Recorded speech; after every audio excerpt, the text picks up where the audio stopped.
recebê-los nesta tarde, onde o sol brilha lá fora, mas brilha muito mais aqui dentro. Convido a todos para a nossa prece de abertura. Neste momento, pedimos a permissão de Deus, de nosso Senhor Jesus, do nosso patrono, Dr. Bezerra de Menezes, dos nossos amigos e benfeitores espirituais, para que nesta tarde possamos estar absorvendo as energias renovadoras, que as palavras do nosso querido irmão Adeilson possam fazer morada em nossos corações. E assim, agradecemos pela oportunidade, pois como disse Jesus, onde 2 ou mais estivessem reunidos em seu nome, Ele lá estaria. Permita que a nossa reunião seja muito iluminada. E assim, abrimos os trabalhos da tarde de hoje. Que assim seja. Queridos irmãos, é com muita alegria nesta tarde que recebemos o nosso irmão Adeilson Salles, ele que é natural de Guarujá, São Paulo, ele que é escritor, filósofo, palestrante, psicanalista. Até o momento ele tem 101 livros, mas já está vindo outros aí. E publicados para crianças, jovens e adultos. Alguns dos seus livros infantis já foram traduzidos para a língua inglesa. O êxito do seu trabalho se reflete na participação das grandes bienais e feiras de livros do Brasil. Ele é requisitado para palestras no Brasil e exterior, falando em escolas, universidades e centros espíritas. E hoje temos a grande alegria de ter esse irmão. Eu não sei se ele trouxe o frio, ele disse que o frio chegou antes, né? Está conosco então. Seja muito bem-vindo, Adeilson. Passo para ti a palavra. Obrigado. Tu me empresta o livro? Tenho sede.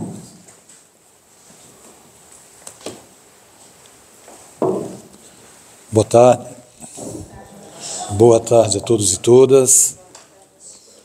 Os desencarnados já responderam. Podem responder os encarnados agora. Boa tarde. Eu não trouxe esse frio de São Paulo porque ele não estava lá. Eu trouxe os agasalhos na mala e quando eu cheguei aqui o frio estava aqui. Me avisaram antes, olha, você está vindo para o sul, então traga os seus agasalhos. O ano passado eu lancei o livro que é tema do nosso encontro, desse nosso bate-papo de hoje, e esse livro se chama Tenho Sede. Por que eu dei esse título ao livro Tenho Sede? Porque no trabalho como psicanalista, eu identifiquei que todas as pessoas que me procuravam, elas chegavam com sede, mas não necessariamente de água. Não era sede de H2O, era um outro tipo de sede, que eu identificava como ansiedade. Eu sei que esse assunto não vai interessar muito, porque aqui não deve ter nenhuma pessoa ansiosa. Ansiedade é coisa de paulista, que fica no trânsito lá na Marginal Tietê, Pinheiros, enfim, brincadeiras à parte, eu identificava que eles chegavam com sede de paz, com sede de harmonia, sede de compreensão, com a necessidade de serem ouvidos. E o que mais a gente percebe hoje na dinâmica da sociedade moderna, onde as pessoas correm, dizem não ter tempo, não cuidam da saúde, não cuidam do próprio coração, vivem muito afastadas de si mesmas e, de repente, uma dor, uma circunstância qualquer se apresenta e a pessoa é chamada para uma entrevista com Deus, precisa arrumar tempo para cuidar da saúde, aquele tempo que ela alegava não ter antes, para se dedicar a outras coisas. Por isso que na condição de psicanalista eu identificava essa sede, mas as duas palavrinhas, tenho sede, foram as duas palavras proferidas por Jesus nas agonias da crucificação, quando ele disse, tenho sede. E o soldado romano embebeu uma esponja em substância vinagrosa, colocou na ponta da lança e aproximou dos lábios de Jesus. Mas o Cristo pediu água, e os evangelistas registraram esses momentos em que ele pediu água, ele pediu por duas vezes. A primeira vez ele pediu para a mulher samaritana à beira do poço de Jacó, quando, próximo do meio-dia, o calor estava intenso, ela se aproxima do poço e encontra Jesus, que ali estava. Então, quando ele pede água para ela, causa uma grande surpresa, porque a sociedade, para que a gente possa ser bem didático na nossa fala, nós podemos comparar os samaritanos a uma das castas mais baixas. Segundo a classificação da sociedade indiana, que classifica as sociedades por castas, os samaritanos eram das castas mais baixas, portanto, não eram considerados nem seres humanos. Daí a indiferença com a qual os judeus olhavam para os samaritanos. E quando Jesus se dirige para a mulher e pede água, evidentemente que ela leva um susto. Todos aqui já ouviram essa passagem inúmeras vezes. Tu que é um judeu me pede água de beber? Não é possível que isso esteja acontecendo. Então, nesse momento em que ele pede água e que ela se surpreende, e que trava-se o diálogo entre o Cristo e a mulher samaritana, ele fala para ela com muita clareza, se tu soubesses quem te pede água, tu me darias. E se tu beberes da água que eu tenho para oferecer, tu não vai ter mais sede. E ela então, já que eu não vou ter sede, Senhor, me dá dessa água, eu quero beber, porque eu não quero ter mais sede. Então eu gostaria de convidar, melhor dizendo, os senhores e as senhoras, para que todos nós, hipoteticamente, vamos fazer como a gente faz com as crianças. Faz de conta que nós estamos aqui, olha, essa casa, esse local, hoje, para mim e para você, é o poço de Jacó. E Jesus está aqui para oferecer água, mas não é água para o corpo. Nós outros que estamos aqui essa tarde, só estamos aqui porque nós estamos cansados de beber a água salgada da ilusão. Você já bebeu água salgada? Se você beber água salgada, você vai perceber uma coisa muito clara. Quanto mais você bebe, mais você tem sede. Porque a água salgada, ela não sacia a sede. Eu tenho uma paciente que quando ela surtava, ela ficava comprando na Amazon a noite inteira, até esgotar o cartão. Quando a Amazon ia entregar, ela mandava dizer que não estava para não receber, para não pagar. Ela entrava num processo de sofrimento emocional tão grande que ela encontrava alívio quando ela buscava consumir, comprar. Ela experimentava uma espécie de prazer. Assim são as pessoas que buscam no sexo o amor. O sexo não está no amor. O sexo é uma complementação de uma relação amorosa. Quem situa o sexo como a parte principal da relação, esteja certo que amanhã essa relação vai acabar. Porque o sexo não se mantém como a estrutura básica do amor. A estrutura básica de qualquer relação é o prazer que a gente tem de conversar com alguém. Nietzsche, o filósofo que é muito contestado, ele dizia assim, e depois Rubem Alves, o grande escritor, multiplicou essa informação. Quando você conhece alguém e você se decide a casar, se relacionar com esse alguém, você tem que se perguntar, será que daqui a 20, 30 anos eu vou ter prazer em conversar com esse alguém? Porque na relação, o que determina a longevidade de uma relação não é quantas vezes você faz sexo por dia nem por semana. É quantas vezes você conversa com a pessoa, embora as circunstâncias de vida não sejam as mais favoráveis. Nessa hora é que a relação aparece, se ela existe ou não existe, quanto se mantém na tolerância de uma conversa, mesmo que nós estejamos enfrentando um momento de dor, de gravidade, de luto, de adoecimento, seja lá qual for a circunstância, quando o casal conversa, a chance de eles ultrapassarem todas as crises é muito grande. Mas quando o casal acredita que a relação se mantém apenas no gozo efêmero, né, certamente essa relação tem prazo de validade para acabar. Então também é uma forma de sede. Quando eu faço palestras para adolescentes, isso no meio espírita e fora do meio espírita, nas escolas onde eu falo como profissional ou no meio espírita, muitos adolescentes já me perguntaram assim, quando é que eu posso começar, com quantos anos eu devo começar a fazer sexo? E aí eu digo para eles assim, olha, você que é adolescente, eu acho que você não deveria fazer ainda, mas olha para a cara do tio, vê se eu sou trouxa e não sei o que tu já está fazendo. Então, já que tu está fazendo, vamos conversar com responsabilidade sobre isso. Porque a gente não pode escapar, sair do processo a que somos chamados enquanto pais e educadores para falar sobre as coisas importantes da vida. E orientar os filhos nesse contexto é muito importante. Porque a maioria aqui não foi orientada, nem eu que estou falando, fui orientado. E isso faz uma diferença muito grande. Então eu dizia para eles assim, quando você faz sexo sem amor, é igual beber água salgada. Eu moro lá no Guarujá, na praia da Enseada, bem pertinho assim, eu moro, 100 metros da praia. Eu durmo ouvindo às vezes aquele barulho do mar, que é uma maravilha e é uma terapia também, né? E eu me lembro disso. Vamos até ali à beirada da praia, eu digo para os adolescentes, você leva um copinho desse aqui e eu levo o outro. E nós vamos começar a beber o Oceano Atlântico. Quem faz sexo sem amor, bebe o Oceano Atlântico, o Pacífico e o Índico. E não sacia a sua sede. Então, nós estamos falando de sede, o materialismo, o sexo, todo o comportamento excessivo revela que está faltando alguma coisa. Na psicanálise tem uma frase que a gente costuma dizer assim, todo excesso esconde uma falta. Todo comportamento excessivo em alguma área está sinalizando que está faltando alguma coisa em outra.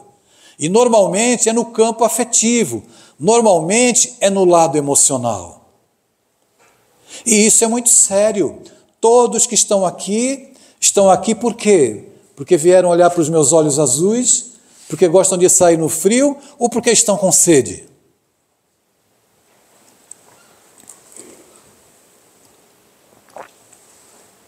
E o Evangelho é, sem dúvida alguma, uma fonte de água límpida e cristalina que vai nos ajudar a saciar a nossa sede, a consolar as nossas dores. Por isso que nós estamos aqui. Vocês aí caridosamente me ouvindo, eu aqui falando e agradecendo a oportunidade de poder ser útil, para dizer que mesmo aqueles personagens do Evangelho que nós temos admiração, muitos que tiveram uma passagem junto a Jesus, eles também experimentaram a ansiedade. Então, quando eu decidi escrever esse livro, Tenho Sede, eu coloquei o subtítulo no livro, O Evangelho como Terapia para a Cura da Ansiedade. Aí o que eu fiz? Eu fui pesquisar se os personagens do Evangelho tinham ansiedade.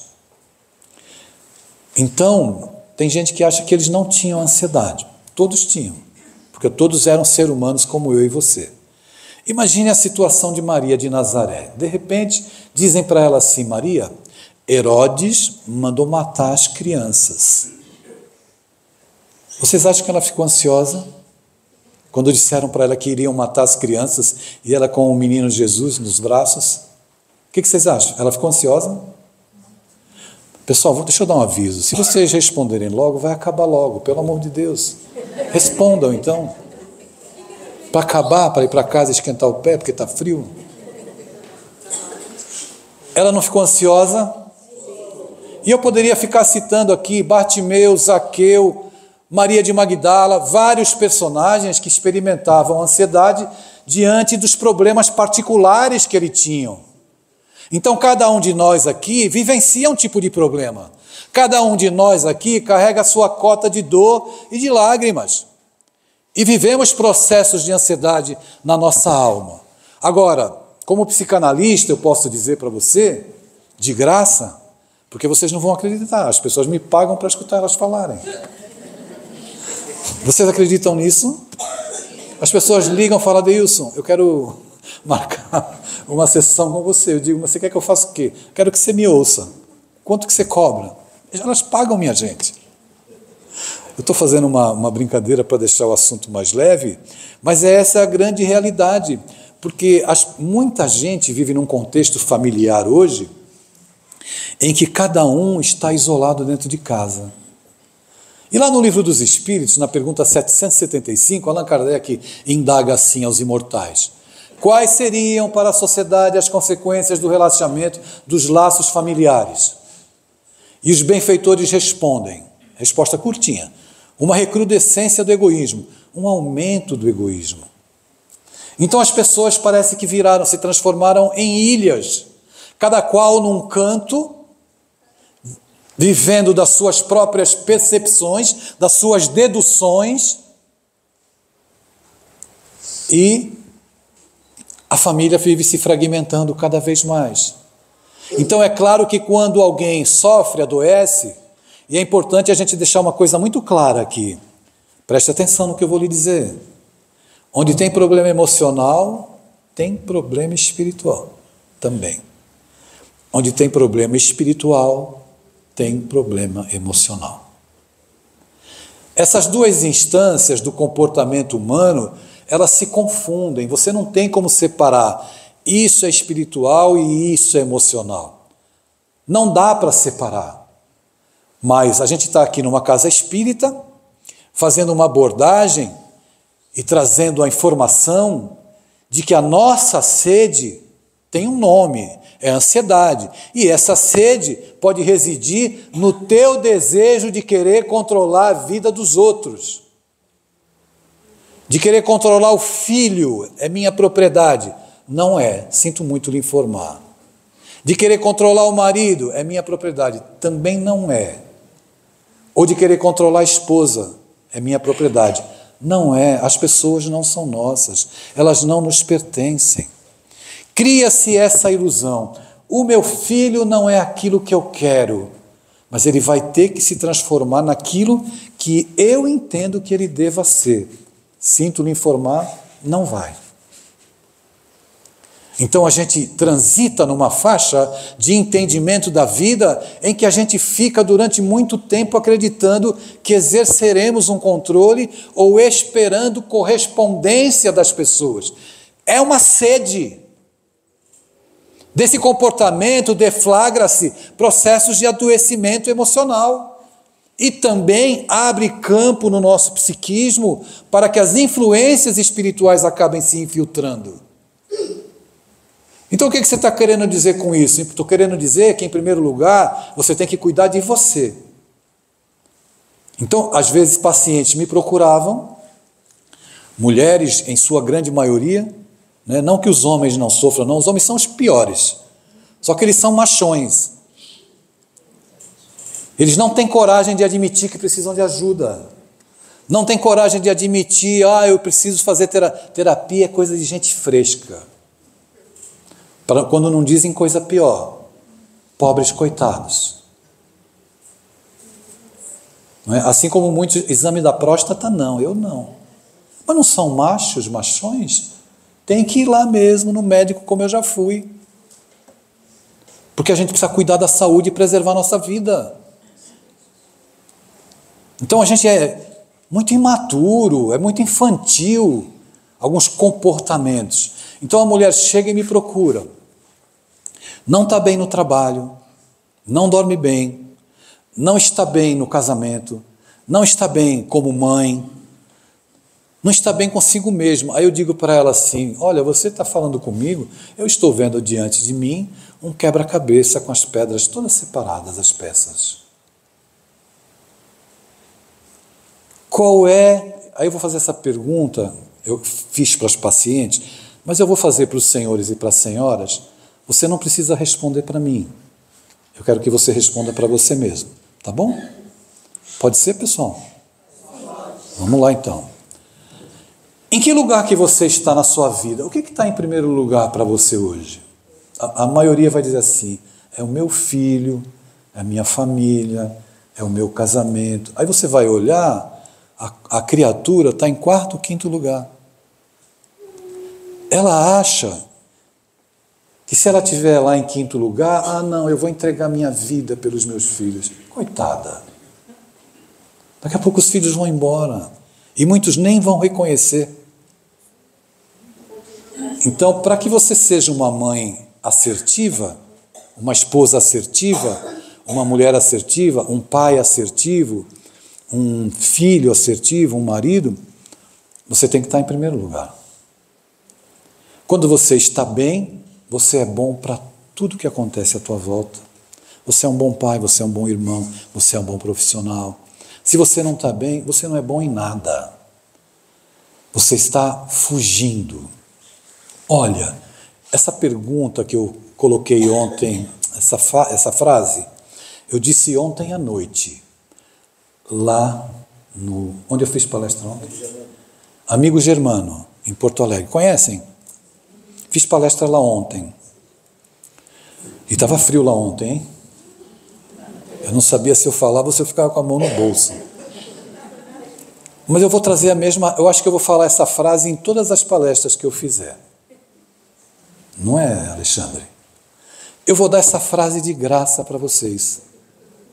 De graça. Eu não estou brincando, minha gente. Eu gostaria que você levasse essa frase para sua casa. Escreve num papel. Cola no vidro do banheiro. Cola no carro, no armário da cozinha. Pega um imãzinho, escreve ela, coloca na porta da geladeira. Tá bom? Eu estou te fazendo uma proposta de tratamento espiritual e emocional. Certo? Essa frase não é minha. Essa frase eu aprendi porque a minha filha, Ana Carolina, nós estávamos indo para o aeroporto de Congonhas para ir para Rondônia, porque a minha outra filha ia tomar posse como juíza federal lá, o ano passado. E a minha filha disse assim, pai, você já leu o livro A Alma Imoral? Eu falei, não. Não conhece? Não conheço. Deveria ler. De quem é? Quem é o autor? Esse livro quem escreveu foi um rabino. O rabino Newton Bonder. Newton Bonder. Podem seguir ele no Instagram que vocês vão gostar. Muito bom. Newton Bonder. Podem me seguir também, Adeilson Salles Oficial. Só que no meu caso, espírita, quando segue espírita, você não segue. Você obsedia, né? Pode me obsediar lá no Instagram. E aí, nós chegamos no aeroporto e tinha uma livraria. E eu corri na livraria e perguntei, tem um livro A Alma Imoral? As atendentes disseram, não tinha, não tenho. Uma das atendentes, com muita boa vontade, foi no depósito e achou um exemplar. E me deu e eu já viajei lendo o livro. Nesse livro tem essa frase que eu vou passar para os senhores e para as senhoras. Se você tiver como anotar e quiser se interessar, senão a palestra vai ficar gravada depois, você me atura novamente e vai ouvir essa frase. Prontos? É uma frase impactante. A pior solidão é a ausência de si mesmo.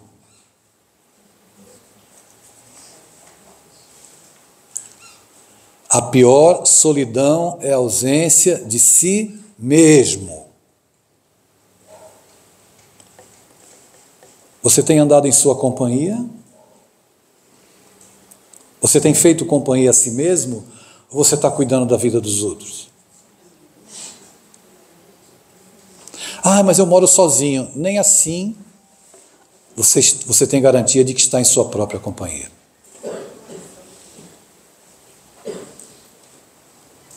É uma frase que te convida a pensar no que você vem fazendo da sua vida. O que você está abraçando na sua vida? Então, muitas pessoas estão longe de si mesmas há muito tempo, porque o casamento acabou e elas não conseguem entender que as coisas duram o tempo que tem que durar. Que a vida ela é feita de ciclos, que alguns ciclos se fecham, que o emprego mudou, que a enfermidade vem me chamar para uma entrevista com Deus. É tempo de fazer uma pausa, é tempo de refletir nas coisas que eu estou escolhendo para mim mesmo. Porque até então eu posso ter transitado e feito escolhas que me colocaram em um deserto, em que eu me vi sozinho, em que eu me vi sozinha, e que nós somos chamados a voltar, primeiramente, a andar em nossa própria companhia, em não sermos mais sequestrados pelos outros, emocionalmente, afetivamente, em que a nossa vida precisa ter um sentido próprio, o meu sentido próprio de andar comigo, e estando comigo eu estarei em conexão com o sagrado, eu estarei em conexão com Deus. Então, se eu estou vivendo a solidão da minha própria companhia, eu estou me buscando nas coisas fora de mim, nas pessoas com as quais eu convivo e que eu me permito ser sequestrado emocionalmente todas as vezes que elas não estão bem. Porque eu não consigo ficar bem comigo mesmo. E uma vez que eu esteja bem comigo mesmo, eu estarei fortalecido para ser bom para os outros. Então o outro vive uma tempestade e eu agravo a tempestade do outro com o meu desequilíbrio, com a minha falta de fé, com a minha falta de comunhão com Deus, de oração, de prece, de buscar uma vida em que eu tome o café de manhã, ou eu almoce e me alimente o corpo, mas que primordialmente e primeiramente eu me alimente como espírito. Que eu me alimente emocionalmente. O que é se alimentar emocionalmente para ter uma vida mais feliz? É não ficar assistindo porcaria na televisão. É não ficar curtindo coisas, porque se identificam com os meus conflitos. Podem ser mentira, mas eu tomo como verdade, porque satisfaz o meu ego e o meu conflito. Se você é misógino, é racista, é homofóbico, você está com um problema. E se você ora para um Deus, nessa circunstância, você está amando um Deus homofóbico, racista e misógino. E não é possível que alguém que se diga cristão seja misógino, racista e homofóbico. Não é possível que eu discrimine o meu irmão, que tem uma prova que eu não compreendo, mas que eu julgo, e depois eu vou orar a Deus, como se Deus fosse também misógino, homofóbico como eu. Derivam daí as dores humanas, da nossa falta de coerência, no que a gente senta, no que a gente pensa, no que a gente fala. Como não adoecer nesse mundo que todos os dias me vende água salgada? E Jesus está à beira do poço de Jacó, aqui nessa tarde, dizendo para você: eu tenho água que vai saciar a sede da tua vida. E é evidente que para que a gente obtenha conquistas espirituais, nós temos que renunciar a algumas coisas que nós entendíamos como verdades para nós, que não são verdades. Sabe o que a vida tem de permanente? O que é permanente na vida? É a sua impermanência. Nada na vida é definitivo.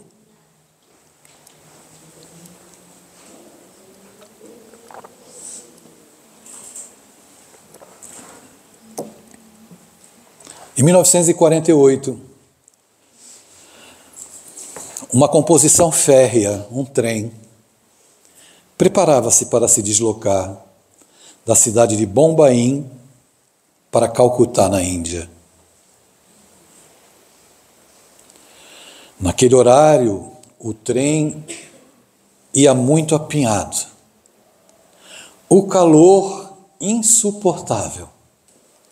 Dentro daqueles vagões, a população apinhada estava ali representada a miséria humana. Aquela religiosa muito franzina, às custas de muito esforço, conseguia um cantinho, um banquinho para sentar no trem. Ela já estava acostumada a transitar, a fazer aquela viagem de Bombaim para Calcutá, acostumada com a miséria humana. O trem estava tão cheio que muitas pessoas estavam na parte exterior, em cima do teto. A viagem então começa. O trem inicia o seu movimento e ela, todas as vezes que ela encontrava um cantinho, que ela se aquietava, ela orava. Ela desenvolveu isso na sua prática de vida. Assim que o trem inicia o movimento, ouve-se um barulho estranho, um tom seco, algo caiu ao chão. E quando aquele barulho acontece, imediatamente ela se vira. E o trem que estava apinhado, as pessoas, parecendo respeitar o olhar daquela jovem monja, que trajava-se com o hábito das irmãs Loretina, aquele hábito preto, abriu um corredor entre ela e o local do barulho. Era um corpo que havia caído. Um corpo caiu. Esses espíritos, quando eles desenvolvem um senso de espiritualidade superior, eles têm na caridade uma prática instintual. Já pensou nisso? Caridade por prática instintual? O meu instinto é ser caridoso.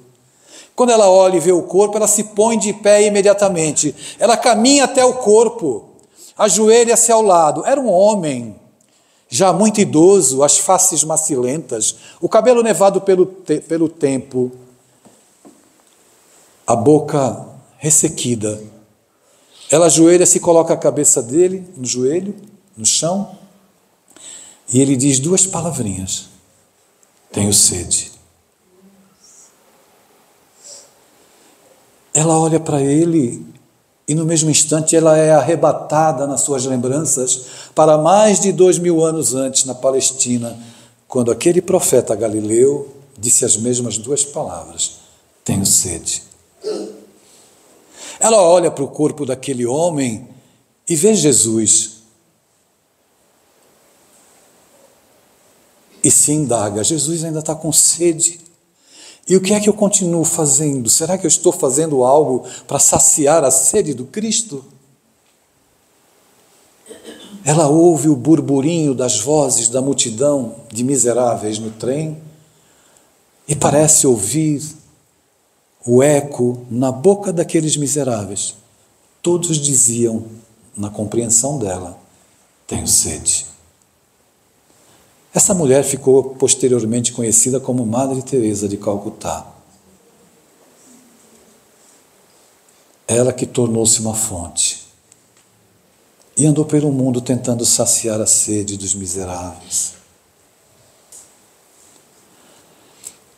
Em 18 de abril de 1857, foi publicado o Livro dos Espíritos. Os imortais trouxeram para nós uma fonte de água cristalina, para que a gente pudesse saciar nossa sede. A sede da incompreensão. Senhor, por que esse mundo tão desigual? Senhor, por que essas guerras? Senhor, por que dentro da minha casa os meus filhos são tão diferentes? Por que eu sou tão diferente dos meus irmãos? E quando nós nos permitimos sentar à beira do poço de Jacó, dessa vez para conversar com o Consolador, Ele também tem água para nos dar, para saciar a nossa sede. E somos nós, nessa tarde, em que Jesus olha para a mulher, para a samaritana: eu e você, meu amigo, minha amiga, meu irmão, minha irmã, nós somos os samaritanos hoje. E Jesus está dizendo para você e para mim: se beberdes da água que eu tenho para vos dar, não terás mais sede.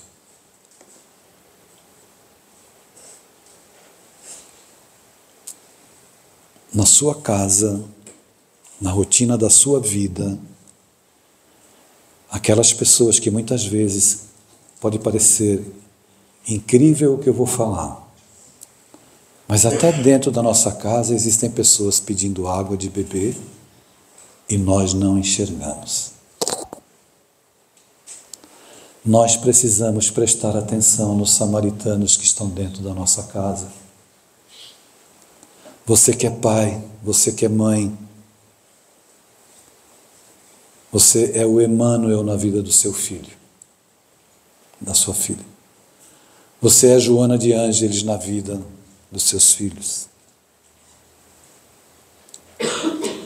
E nós precisamos dar de beber para esses que nos amam. E precisamos também ter a humildade de estender a mão e pedir ajuda e pedir água, sem medo.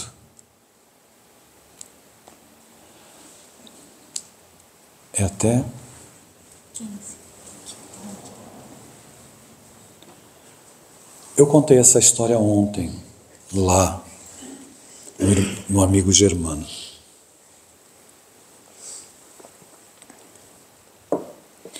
O ano passado eu fui fazer uma palestra no Congresso Espírita de Vitória, no Espírito Santo. Estava eu e o escritor, ele é pouco conhecido, José Carlos de Luca. Conhecem? Sim. De Luca é um amigo querido. Eu tive até com ele o mês passado lá na nossa casa em São Paulo. E nós tínhamos 70 minutos para dividir um painel, eu e ele. Ele estava sentado numa poltrona, eu estava sentado em outra, e na nossa frente tinham quase 2.000 pessoas, quase 2.000 pessoas. Então nos fizeram uma colocação para que nós pudéssemos falar. A mesma colocação. Quando foi que você teve uma experiência com Jesus? Quando você encontrou Jesus? Quando fizeram essa colocação, o microfone estava perto dele, eu olhei para lá e deixei.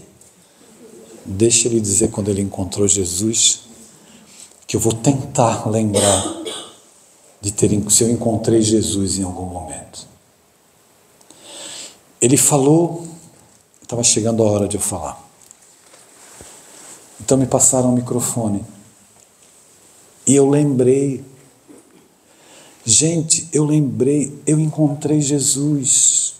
Eu olhei assim nos olhos dele, ele olhou nos meus olhos. Eu encontrei Jesus de Nazaré.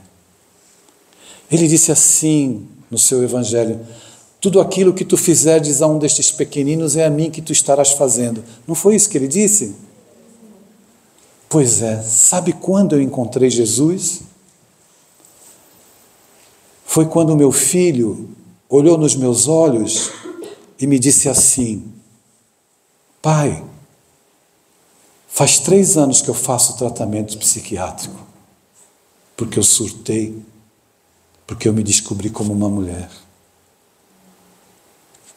Eu encontrei Jesus ali, nos olhos do meu filho, me pedindo compreensão e me pedindo amor. E eu disse para o meu filho: mas eu te amo. O que vai mudar na nossa relação? Onde você não for bem-vindo, eu também não sou bem-vindo. Onde você não for aceito, eu também não sou aceito. Jesus não vai aparecer na sua vida com uma túnica alvinitente. Jesus vai aparecer como alguém da tua família, do teu círculo de amizade, pedindo a tua compreensão e o teu amor. É assim que ele vem. Não é como a gente quer, com uma exclusividade em que ele apareça para mim e dê toda a atenção do mundo. Eu hoje estou aqui na frente falando, por misericórdia dos Espíritos, com 100 e poucos livros publicados, não é porque eu sou um favorecido, é porque eu sou um espírito limitado. Eu não sei o que eu fiz no passado e nem quero lembrar, mas eu sei o que eu posso fazer agora. E se eu não tivesse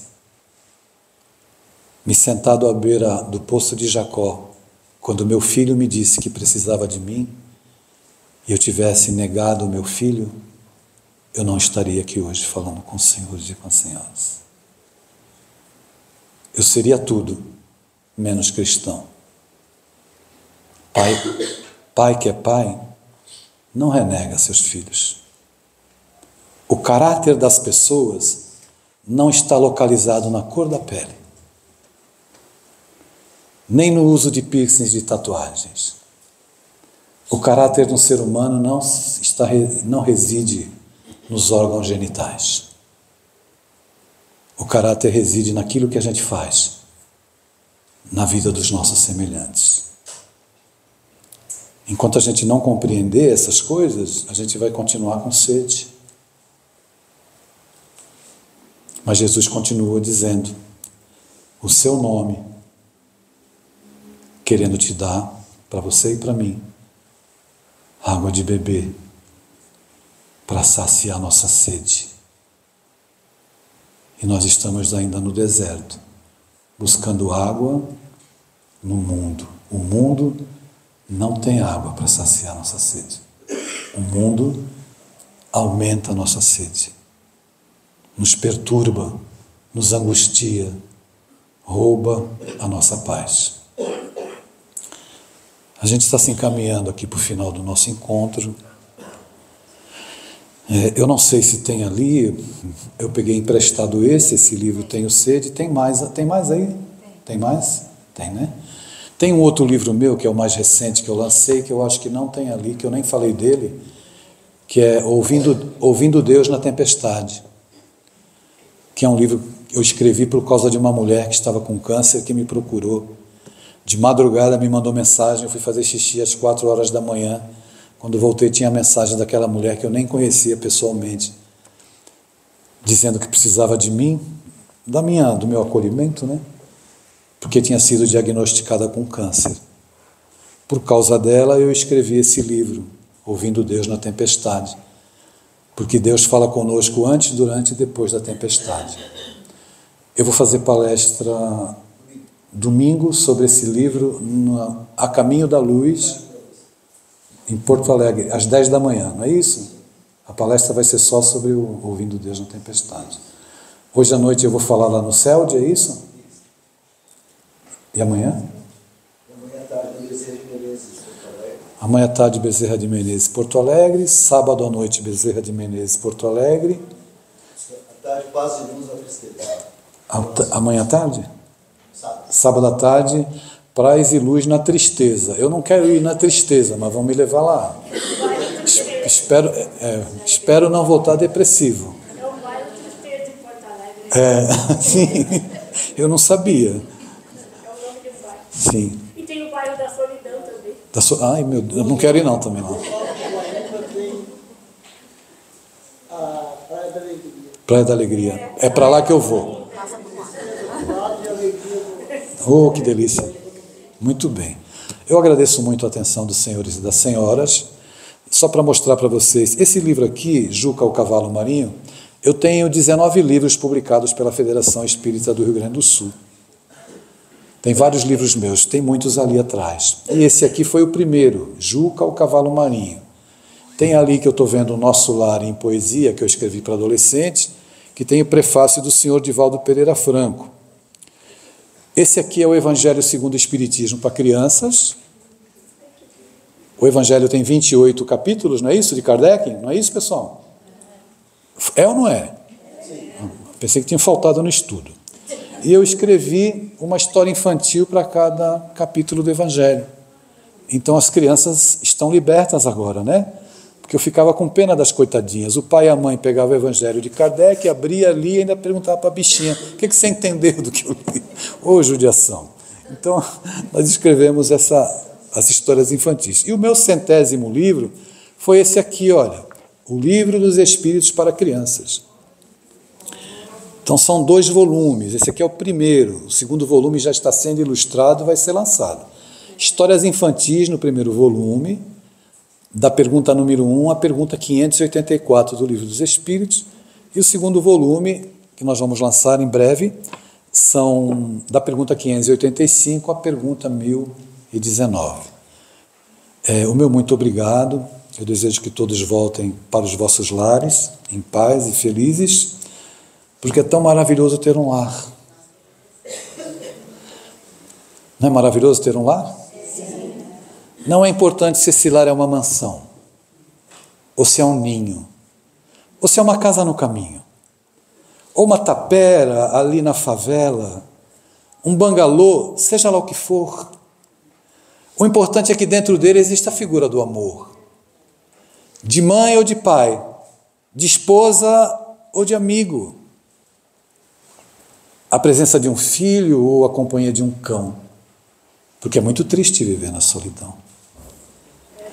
Mas se eu ninguém tiver para me amar, nem uma cama para me deitar, nem aí reclamarei, pelo contrário eu te direi, obrigado, Senhor, porque eu nasci.